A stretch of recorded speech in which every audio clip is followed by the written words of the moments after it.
Hi, can I have your attention, please?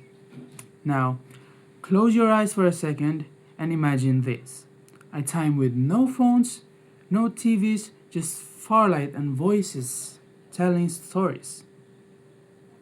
You have that? Those are ancient Filipino tales, and they are what we'll be sharing today. Hi, my name is Emmanuel Argalgo, and these are other members of our group too. Now, we will bring the life and legends and lessons of our ancestors. So, without further ado, let's get started. Now, let's tackle first the ancient Filipino tales. What is ancient Filipino tales? Before literature was written down, Filipinos already had stories that were passed one generation to another through oral tradition. These stories became part of our culture heritage because they preserve the beliefs, tradition, and imagination of our ancestors. They also help explain the world around them. So, what are the importance of ancient Filipino tales? Ancient Filipino tales were created to explain things that people could not understand in the past. Early Filipinos believed in gods, goddesses, and spirit who controlled nature and influenced people's lives. These stories explain natural events, the creation of the world, origin of people and animals, and plants. They also reflected the culture, tradition, and values of early Filipinos. So, what are the classification of ancient Filipino tales? Ancient Filipino tales are divided into three main parts. First, myth, legends, and fables. Myth explain the creation of the world, natural events, and the action of gods and supernatural beings. Legends tell story about heroes, extraordinary people, or famous places. Some examples are Malakas, Maganda, and Maria Makiling. Fable use animals as character and teach moral lessons. Famous example includes the monkey, the turtle, and why the crab carries his house. So, example of these ancient Filipino tales. The book gives many examples of ancient Filipino tales. Some explain the origin of the world, while others teach values such as hard work, kindness, honesty, and love. Stories like the firefly, the origin of the coconut, why the hands keep scratching, and why the mosquito try to get into the holes of our ears shows how our ancestors used storytelling to explain everyday and natural phenomena. Now sit back and relax, and now I will tell the story entitled Man and Woman by Teofilo del Castillo. So, shall we? A long time ago, there was no land. There were only the sea and the sky. A bird was then flying in the sky. Then soon, she grew tired and wanted to rest.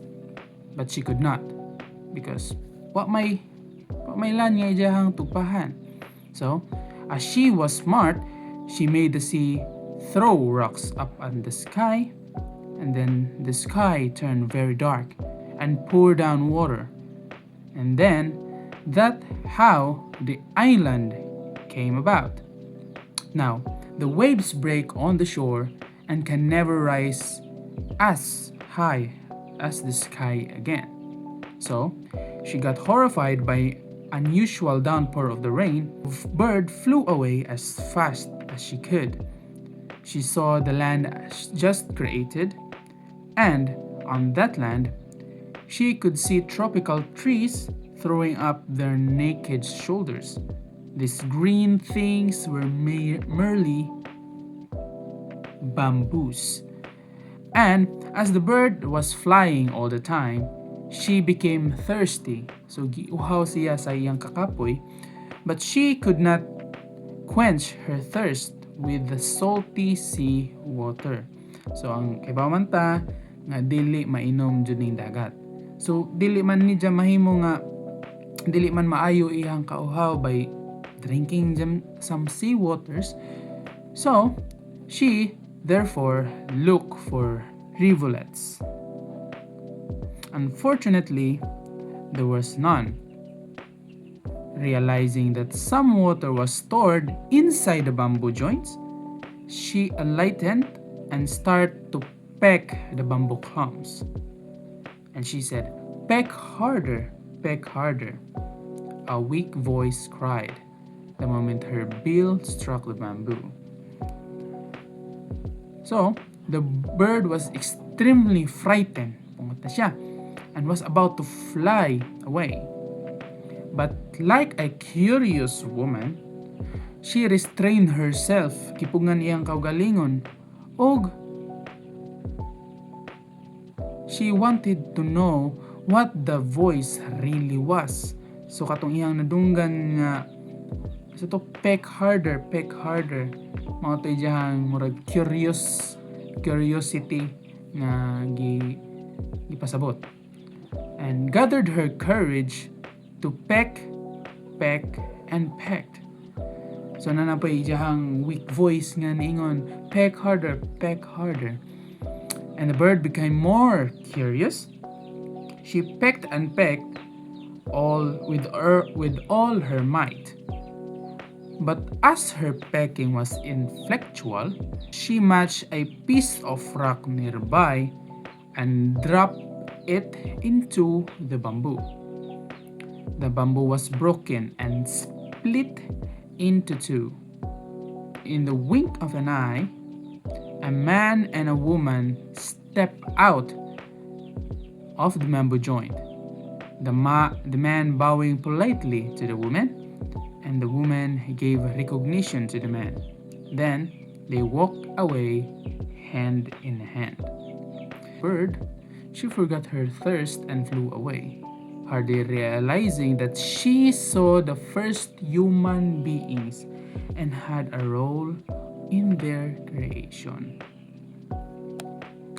So, in conclusion, Ancient Filipino tales are more than just stories. They preserve our history, culture, beliefs, and traditions.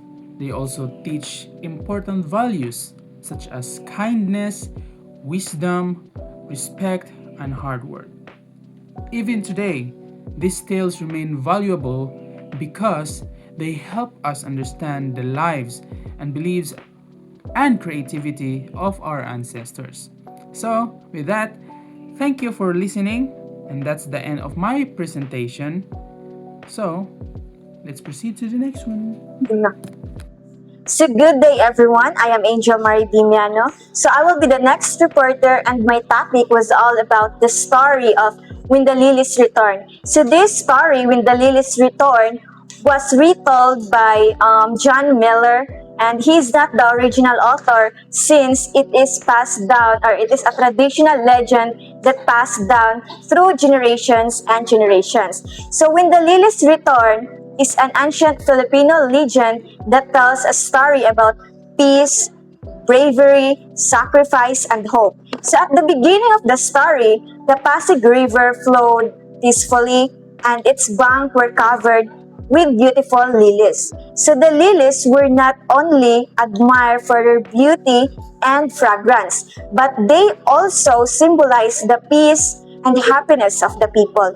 So an ancient prophecy said that as long as the lilies remain, so the people of the community will continue to live in peace and prosperity. However, this peace did not last. The story says that King Loco disobeyed the god who appeared in the form of lizard. So because of this, the god's punishment came upon the people. So soon, yellow invaders arrived by the boat and attacked the land. So although the Filipino warriors fought bravely with spears, stones, and arrows, they were greatly outnumbered. So they were forced to retreat until they reached the field of lilies. So where they made their final stand. So the battle of this lasted through the night, and by morning, the invaders had won. So the once beautiful field of lilies was crushed, torn, and stained with the blood of both invaders and the defenders. So the distracting of the lilies symbolizes the loss of the peace, happiness, and freedom. The land was conquered and the prophecy was fulfilled because the lilies no longer stood. So many years later, the place changed completely. The villages became a large city where the lilies once become known as the Quiapo. So this Quiapo named after the lilies. So the story ends by wondering whether the lilies will ever return. So this does not simply mean the flowers themselves, but the return of the peace, unity, and happiness. So they represented.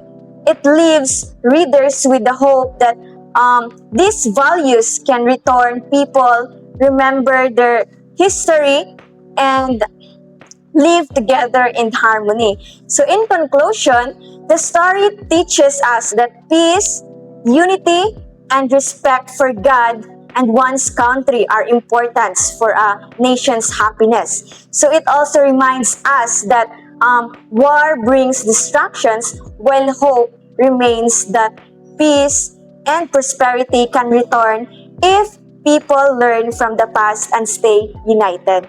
So that's all for my report. Thank you. Have you ever wondered why some of our grandparents, when we're going to go to the mountains or anything anywhere na daghang mga kahoy-kahoy, they're all said nga we should say tabi-tabi po because naay mga diwata. So hello everybody, I am Abigail Valmoria, and today I'm going to talk about one of the ancient Filipino tales, which is the tale or the legend of Mariang Makiling. The legend of Mariang Makiling is one of the oldest and most famous folktales in the Philippines.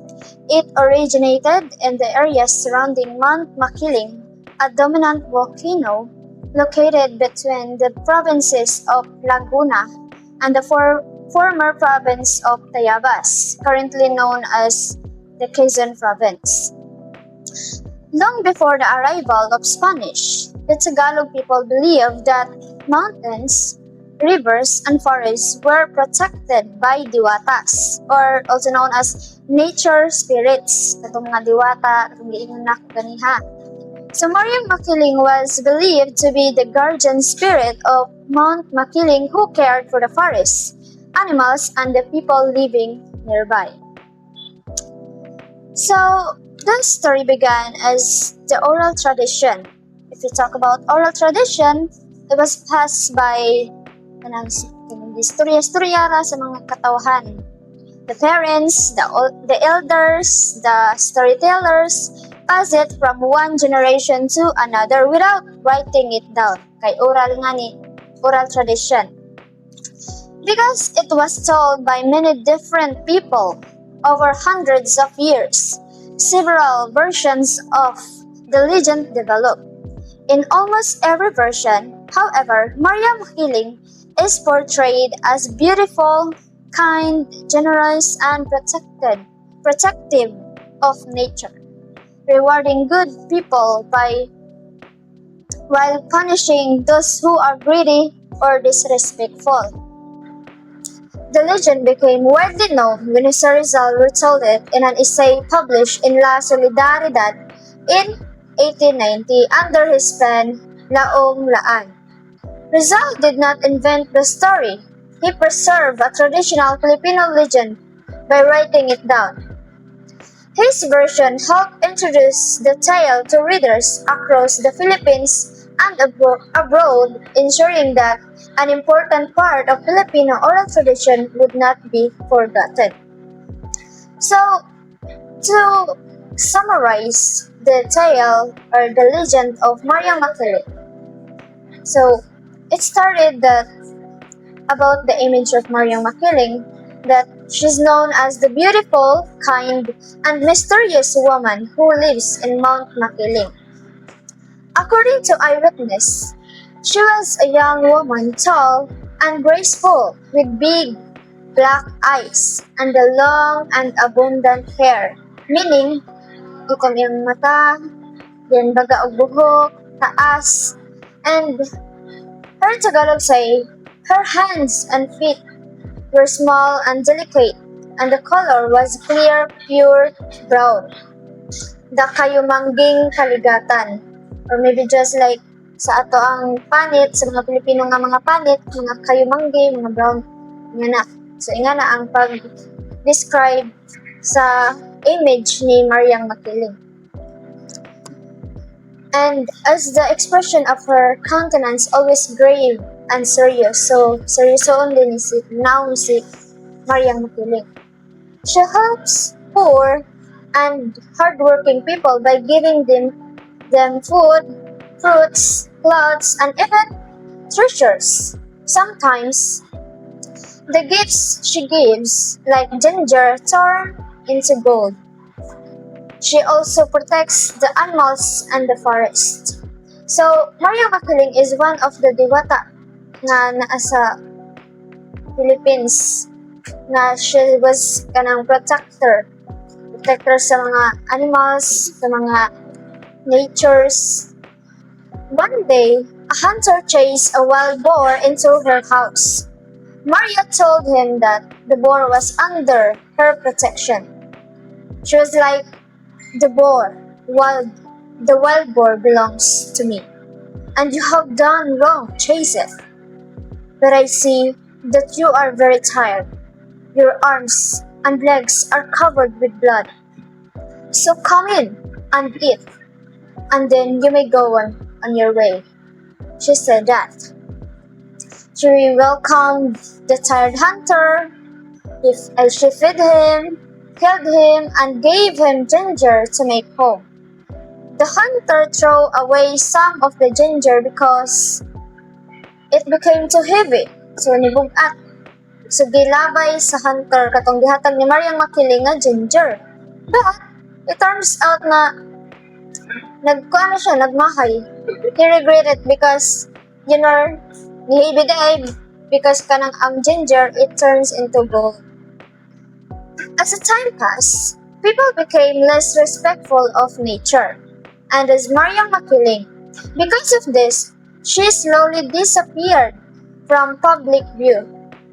According to the legend, she was still sometimes be seen near Mount Makiling, watching over the mountains and its forests. So, the moral of the story is, we should be kind, we should be grateful, we should be respectful to our nature. And, si Maria Makiling is very generous, but some of the people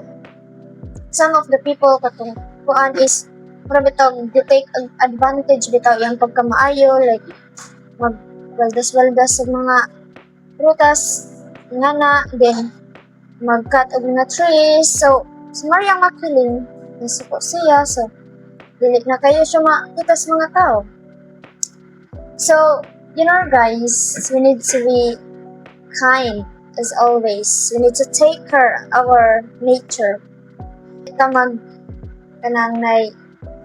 Dili ta mag-greed, like, dili ta maghinakog and disrespect. Because greed and disrespect can cause people to lose valuable blessings. So, that's it, guys. I hope you understand and you gained lesson about the tale or the legend of Mariang Makiling.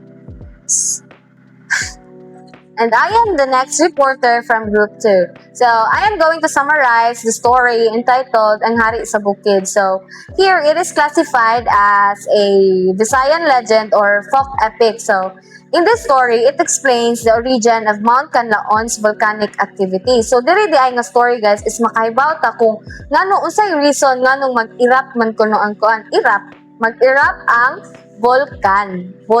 So, the story follows a powerful king who rules a prosperous tobacco plantation.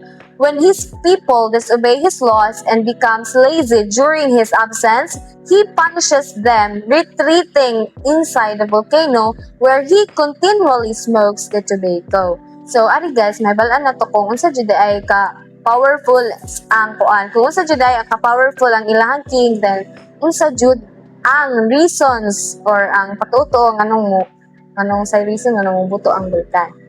So, it is, by the way, sa author, it is anonymously by nature. So, an early recorded version titled Ang Tabako ng Hari sa Bukid was documented in 1916 by Paz Silva, and a modern adaptation was published by mythologist Carl Gavarza for Philippine Spirits. And this story is, there is no author since it is just a patuto or an oral tradition. So, long ago, let's start our story or the summarization of a story. So, long ago, a good king named Hari sa Bukid ruled over a happy village in the mountains of southern Luzon. His people were famous for growing high-quality tobacco, which made the whole tribe rich and prosperous. Before leaving a long journey to visit other kings, Hari sa Bukid told his subjects or men to stay diligent and keep planting tobacco in the mountain slopes while he was away. So, this is the king or the Hari sa Bukid owns a big or huge property sa tobacco. Then, usa siya ning lakaw di ay nagpabilin siya sa iyahang men or iyahang mga tao nga diligent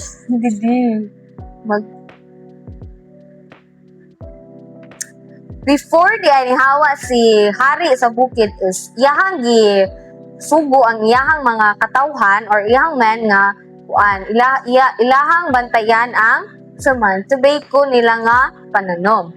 So for the first 10 years, the people worked hard and followed his orders, causing their trade to grow even more. However, over time, the people became lazy and completely abandoned their fields. So for the first 10 years, the people worked hard. So for the first 10 years, gifallow sa men or sa mga katawhan ni Hari sa Bukid ang gisugo sa ilahang king or ni Hari sa Bukid.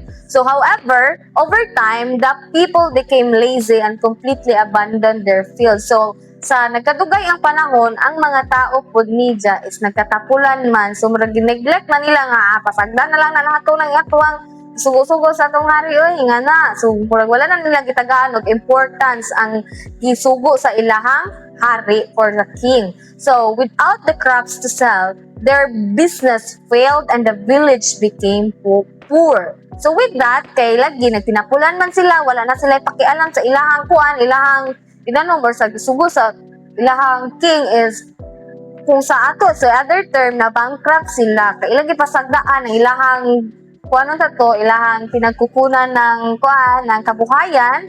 So, nag-end up sila nga wala na sila income na ginakuha, kaya wala naman nila sila nag-atiman. So guys, suddenly, a strong earthquake shook the earth and the mountain began throwing out fire and smoke. So out of nowhere, natingala sila kay nganong nga ay nikalit ka ayong kusog nga linog, and sa mountain is may gipagawas na mga mga kayo o baga kaayo nga mga aso. Hari sa Bukid returned in a terrible rage, scolding his people for being lazy and disobedient. So, ang Hari sa Bukid ay guys, ding balik siya.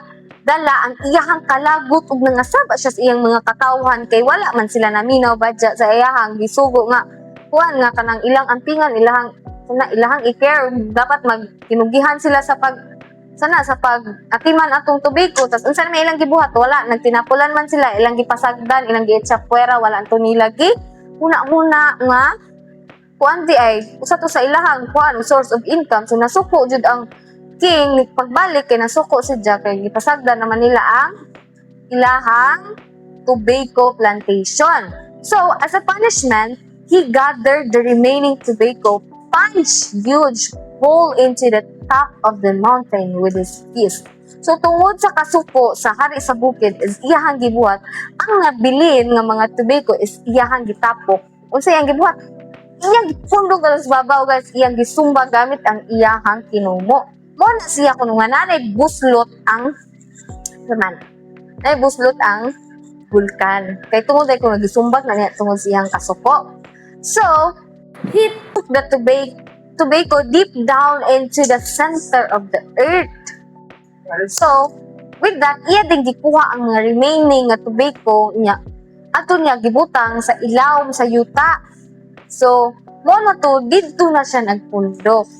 So, today, people say that whenever the volcano spews smoke and fire, bubuga di ay kuno og aso, baga nga aso, og kayo ang usa ka bulkan, it is just hari sa bukid smoking his tobacco underground, where he will stay until his people learn to work hard again.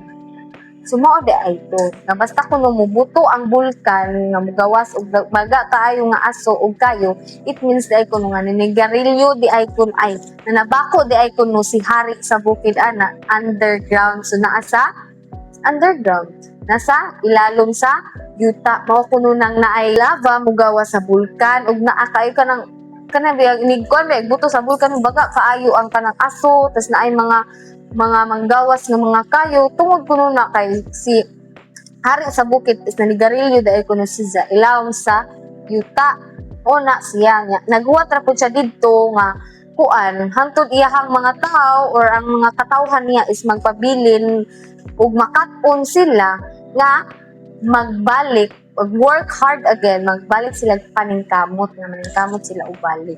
So, in conclusion, Hari sa Bukid is a beautiful story from our ancestors. It does not just explain why Mount Canlaon is a volcano, but it also teaches us important life lessons. Diba? Sakto man, like, if dili jud ta mo tuman sa isa ka or sa mga rules nga gihatag sa ato is naa jud siya kanang endpoint nga negative. So, it does not just explain why Mount Canlaon is a volcano. So, naghatag po siya important life lessons sa atua. So, the story shows us that greed and laziness can bring bad results and that we must always keep our promises. O, di ba? So, we must know nga ang katapulan jud guys, dili jud na siya maayo, no? So, dapat kay bawo naman ta sa results if magtinapulan ka na so dapat ijuday na nato buhatan. So magbag-o na ta ninyo. And with that, we must keep our promises. So kung nag-promise ta, dapat ako din tumanon, di jud ta maayo ra sing tinaunhan kay sakit na siya. So anyway, even without a known author, this legend is very important because it shows the rich culture, history, and values of the Filipino people. So, in that, I hope you guys learn something unsa jud ay ang reason nga nung sa patuo-tuora na kung unsa jud ay reason nga nung buto ang bulkan nga na. So, mao jud ay kuno to ang reason nga nanigarilyo ay nanabako di ay kuno si hari sa bukid underground wanang nanabako siya kanang magawas ang mga smokes, mga bagga kayong aso ug kalayo nga mga dagko ng mga labo, may mga lava ana sa bulkan ug nibuto siya. So, that would be my part. Thank you. This is Isaiah. Good day, everyone. Today, I am going to discuss an ancient Filipino tale entitled The Legend of Nosa, retold by Abdullah T. Madale. To formally start my report, I have a question about what is a legend? A legend is a traditional stories passed down from one generation to another. It often has a magical events and explains the origin of a place, object, or natural feature. Did you know that Abdullah Timadali is a Filipino writer and a scholar who helped preserve and share traditional stories and culture of Filipino Muslims, especially the Maranao people? And now, let's move on to the story, The Legend of Nosa. The story is about a giant man-eater named Umakaan who lived in Lanao. He was very huge and loved eating people. Two princes, Raha Indarapatra and Raha Sulaiman, heard about Umakaan and decided to fight him. Raha Sulaiman arrived first, but Umakaan defeated him by cutting him into pieces. Each piece became another giant. Later, Raha Indarapatra arrived and fought Umakaan. Umakaan threw clay balls at him. Some clay balls fell into Lake Lanao and became small islands, while others landed on the land and became hills and mountains. In the end, Raha Indarapatra defeated Umakaan and avenged the death of his brother. The story explains in a mythical way the origin of some islands, hills, and mountains around Lake Lanao. To conclude my report, I have a question in my head. Like, why is this tale is connected to Philippine literature? The legend of Nosa is part of the Philippine literature because it is an ancient Philippine legend. It shows culture, beliefs, traditions, and imagination of the Filipino people, especially the Maranao community. It was passed down from one generation to another and uses magic and supernatural events and explains the origins of places around the Lake of Lanao. That's all, and goodbye. Good day, everyone. I am Heaven Grace Vizcanio, the last reporter of our group. So my topic is The Sparrow and the Shrimp. So it is the Philippine folktale retold by Abdullah T. Madale. It tells the story of two creatures who fell in love despite living in very different environments. The story teaches us about love, sacrifice, and accepting differences. So I will be giving you the summary of the story. So one day, a sparrow fell in love with a shrimp after seeing her by the water. He courted her for a long time until she finally accepted him and they got married. After their marriage, the shrimp wanted the sparrow to stay with her in the water, but the sparrow almost drowned because he could not live there. They then stayed in the field of hay, but the shrimp suffered from the heat. To make each other happy, they agreed to spend one day in water and the next day in the field. Eventually, the shrimp became weak and died because of the constant moving between the two places. The sparrow was heartbroken and promised never to leave her. When a farmer burned the field of hay, the sparrow tried to carry the shrimp's body to safety, but because she could no longer hold on, they were both burned. The theme of the story is that love requires sacrifice, but love alone is not always enough to overcome major differences. It also shows that relationships need understanding, compromise, and acceptance of each other's limitations. In conclusion, the sparrow and the shrimp teaches us that love is not just about feelings, but also about understanding, acceptance, and sacrifice. It reminds us that respecting each other's difference is important for a strong relationship. And that's all. Thank you.